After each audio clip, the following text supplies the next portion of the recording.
It's been 3 years since I went and purchased this 2018 Suzuki Rmz450, brand new off the showroom floor now. It's the first freshie I've bought since 2005 there.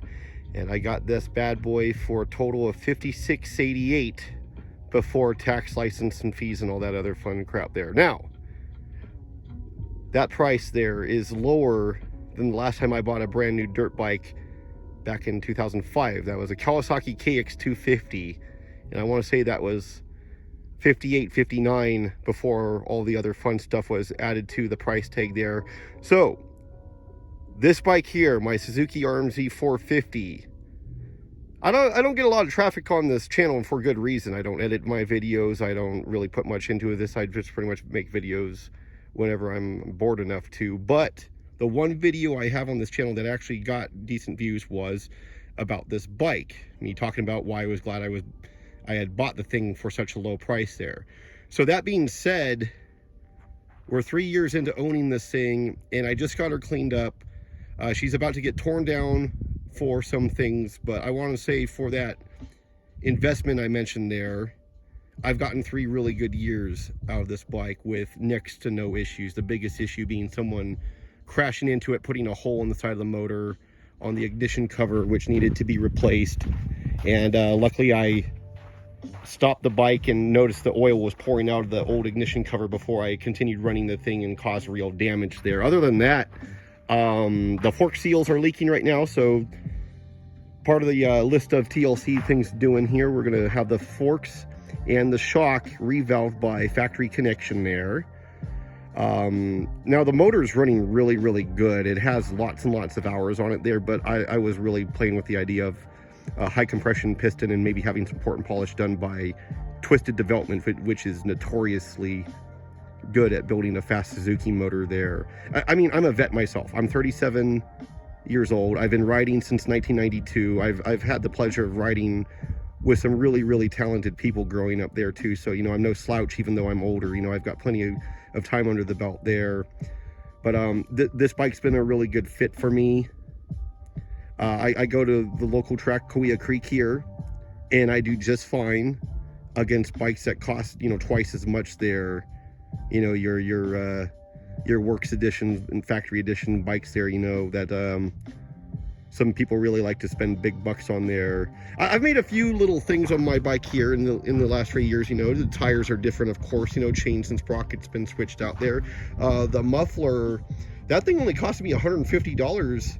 I bought it used on Facebook Marketplace, and I mean, the thing still looks brand new. I've actually gotten in the habit of hunting down a few parts that were pre-owned there. I'm actually hunting right now for the longer shock linkage and maybe some motor mounts too. I adjusted the torque on my motor mount bolts, which helps, you know, lessening the torque on them there. I also wanted to try drilling some holes in the sides there.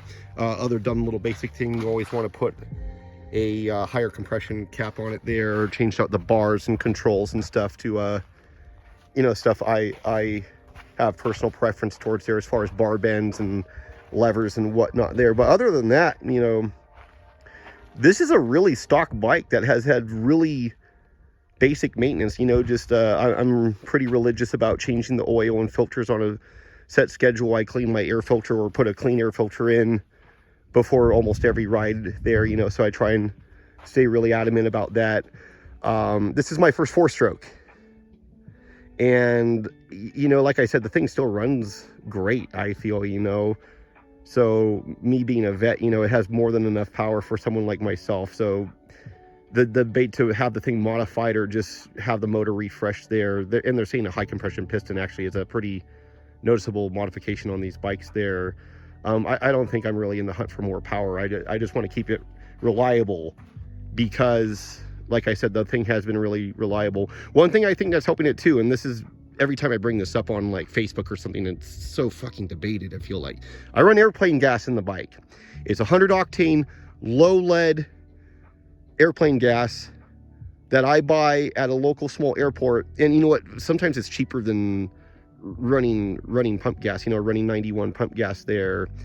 And I don't know, it seems everyone who has run it says it's a great idea and I'm going to agree with them now from experience. And then the naysayers are the ones who, you know, think they're fucking book smart or something. So whatever there. So good basic maintenance, airplane gas, and a vet rider has made this 3-year-old Suzuki really withstand the test of time.